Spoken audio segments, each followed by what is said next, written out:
اچھا پہلے ایک کال لے لیجیے، اس کے بعد پھر ہم اپنے نئے مہمان کا تعارف کروائیں گے۔ جی السلام علیکم، کون ہے، کہاں سے بات کر رہے ہیں؟ جی سعیدہ عدیلہ کاظمی چکوال سے۔ جی عدیلہ۔ جی میرا کوسچن سر دریاب سے اور باقی مہمانوں سے بھی ہے کہ یہ جو ساتوں زمینوں اور سات آسمان کے بارے میں بتایا جاتا ہے کہ حضرت محمد صلی اللہ علیہ وسلم وہاں پر موجود ہیں، تو قرآن اور سائنسی تحقیقات اس کے بارے میں کیا وضاحت کرتی ہیں؟ کیا ایک عام انسان وہاں تک پہنچ سکتا ہے یا یہ ایک مرنے کے بعد انسان وہاں پر کوئی نیک انسان پہنچ سکتے ہیں؟ ٹھیک ہے عدیلہ جی، ذرا آپ صاحب کیا کہیں گے آپ؟ یہ سورہ طلاق کی آخری آیت ہے جس کے اندر یہ اللہ تعالیٰ نے یہ ذکر کیا ہے کہ سات آسمان ہے اور ارض، اور اس کی جو تفسیر جس طرف اشارہ کیا ہے آپ نے کالر نے، وہ تفسیر ہے ابن عباس رضی اللہ عنہ کی، اور ابن عباس رضی اللہ تعالیٰ عنہ، ابن مسعود رضی اللہ تعالیٰ عنہ، یہ وہ دو اصحاب ہیں آقا علیہ السلام کے، جن کے بارے میں آقا علیہ السلام کی حدیث ہے کہ مولا علی علیہ السلام کے بعد اگر قرآن پاک کا کسی کو میں نے وہ شعور عطا کیا ہے، وہ علم عطا کیا ہے، تو وہ ان دونوں اشخاص کے سے منسوب ہے آقا علیہ السلام کی جو حدیث ہے۔ اور ابن عباس رضی اللہ عنہ کہتے ہیں کہ میں اگر آپ تم لوگوں کو یہ بتا دوں کہ آقا علیہ السلام نے مجھے سورہ طلاق کی اس آیت کی تفسیر میں سات زمین اور سات آسمان کا کیا بتایا ہے تو تم لوگوں کے عقیدے ہل جائیں۔ تو پھر جب اصحاب نے کہا کہ نہیں ہمیں کچھ تھوڑا بہت بتائیں، تو تب ابن عباس رضی اللہ عنہ نے کہا تھا کہ جیسے سات آسمان ہیں ویسے ہی سات زمینیں ہیں، اور ان سات کی سات زمینوں میں ابراہیم علیہ السلام، موسیٰ علیہ السلام، آقا علیہ السلام، یعنی انہوں نے نام لیے انبیاء علیہ السلام کے کہ یہ وہاں موجود ہیں۔ اب سوال کا یہ حصہ کہ وہاں تک پہنچنا یا اس تک رسائی، تو اس تک کی رسائی جو ہے اس میں دو ہی طریقے ہیں جو ہمارے اکابر جو ہیں جو بیان کر گئے ہیں، جو تمام شیخین جو مختلف مکتبہ فکر سے تعلق رکھتے ہیں۔ ایک طریقہ تو بڑا سادہ سا ہے جو ہم سب کو اللہ تعالیٰ نے بتایا کہ ہم اپنے آپ کو، وہ اقبال نے بڑا خوبصورت شعر کہا تھا کہ خود ہی کو کر بلند اتنا کہ ہر تقدیر سے پہلے، یعنی انہوں نے تقدیر کا لفظ جب یوز کیا ہے تو بڑے وائزلی یوز کیا، انہوں نے کہا ہے ہر تقدیر، یعنی ایک سے زیادہ تقدیر کا ذکر ہو رہا ہے یہاں پہ کہ ہر تقدیر سے پہلے خدا بندے سے خود پوچھے بتا تیری رضا کیا ہے۔ تو یہ جو ہر تقدیر کا مطلب ہی یہ کہ ہم اپنے آپ کو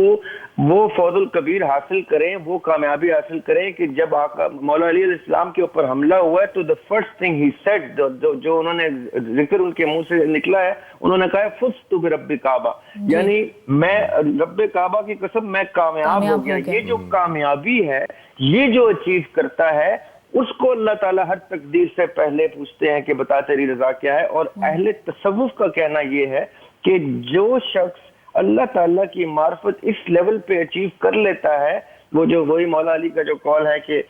من عرف نفسہ فقد عرف ربہ، تو جو اچیو کر لیتا ہے اس کو پھر یہ انٹری ملتی ہے انٹو ویریس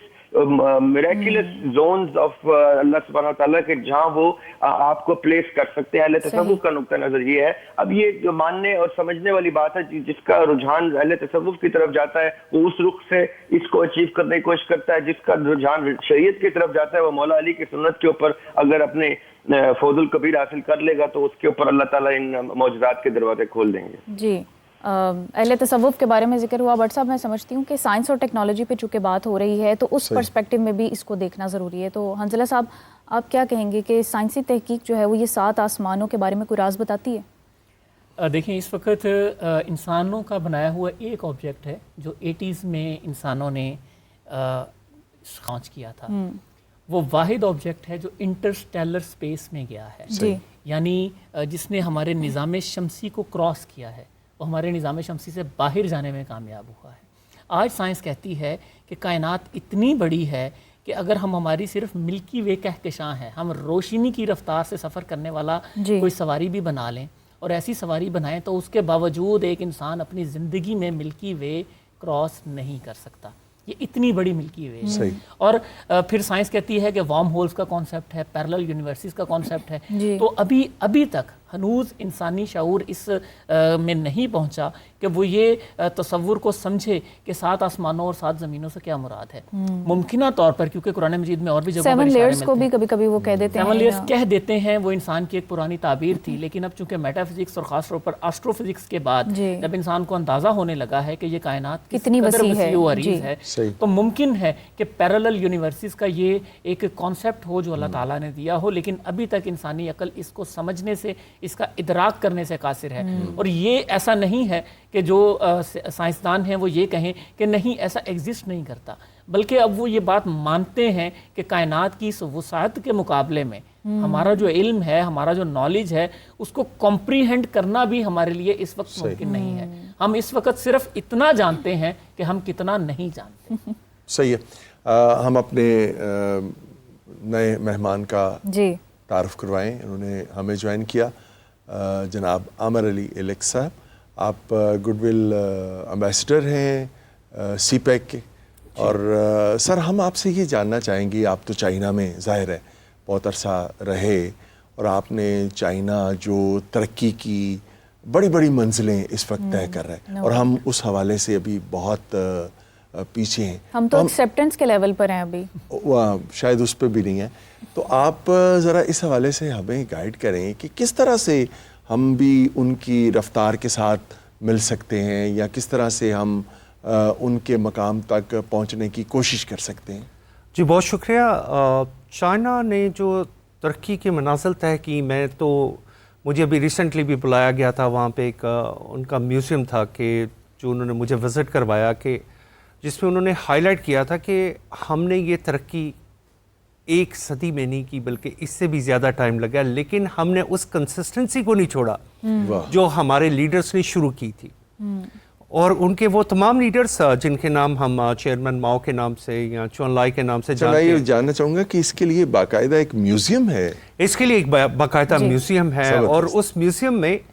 ان لوگوں کی تصاویر بھی رکھی گئی ہیں جو کہ اینٹی ماؤ ہیں, وہ سوشلسٹ تھے, لیکن ان کے ماؤ سے نظریات تھوڑے اختلاف کرتے تھے, لیکن انہوں نے انہیں اپنی تاریخ کا حصہ بنایا ہے. انہیں بنا کے پھر انہوں نے اس کنسسٹنسی کا ذکر کیا ہے کہ ہم نے اس تسلسل کو کیسے قائم رکھا.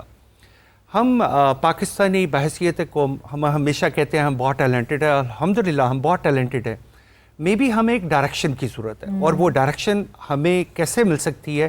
کہ جب ہمیں یہ پتا ہو کہ ہماری اگلی 20, 30, 40 سال کی پالیسی وہ اس ٹریک پہ کام کرے گی. صحیح. تو جب چیئرمین ماؤ نے انقلاب لے کے آئے تو فرسٹ تھنگ ہی ڈیڈ کہ انہوں نے کہا جی کہ سب سے زیادہ جو اگر آپ کو ترقی میں ضرورت ہے دیٹ از کہ آپ کے پاس فولاد کی انڈسٹری ہو, اسٹیل انڈسٹری کی بہت ضرورت ہے کسی بھی ملک کی بیس کو بنانے کے لیے. دین ہی برنگ اپ دا ایگریکلچرل ریولوشن, پھر کلچرل ریولوشن پہ بات کی گئی. تو اس کنسسٹنسی کو جاری رکھا یہ چیئرمین ماؤ سے لے کے, پھر چیئرمین ماؤ کے بعد چون لائے, پھر ڈنگ جاؤ پنگ آئے. ڈنگ جاؤ پنگ نے ایک ریولوشن لے کے آئے ان کی اکانومی میں, جس کو کمیونزم کے ساتھ انہوں نے انجیکٹ کیا